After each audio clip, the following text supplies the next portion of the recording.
The price of everyday essentials like gas and groceries climbed again last month, and overall inflation was at its highest level in 3 years. Karin Caifa breaks down the numbers and what they mean for household budgets.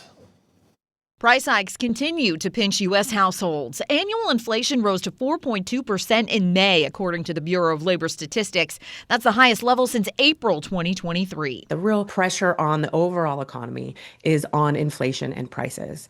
For consumers, this means, struggles with affordability. Fueling the faster pace, overall energy costs up more than 23% since May 2025 amid elevated oil prices due to the war in Iran. David Anderson of the Texas A&M Department of Agricultural Economics says that's putting some pressure on overall food and grocery prices, up 3.1% year over year. If we think about all of our food, we got to get it from where we produce it to where we consume it. And that requires diesel and gasoline and rail traffic, trucking, you name it. Other factors at play in the grocery aisles: fresh fruits and vegetables up 6.1% over the last year, driven by soaring lettuce and tomato prices after weather cut crops.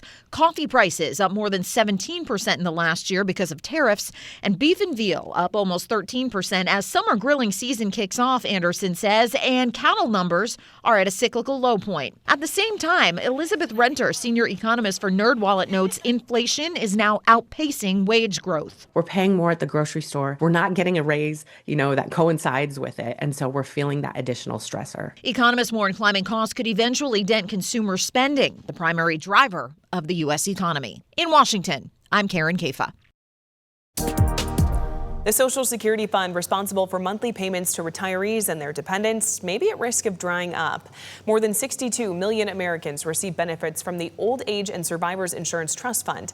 But a new government analysis says in just 6 years, the fund will only have enough money to pay 78% of its scheduled benefits. That would trigger across-the-board cuts to all retirees and other recipients of about 22%. That's if Congress fails to act.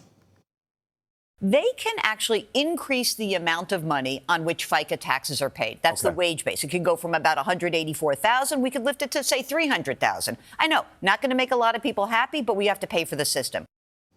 Analysts say lawmakers could also increase payroll taxes slightly to help prevent cuts to benefits or gradually raise the full retirement age beyond 67 years old.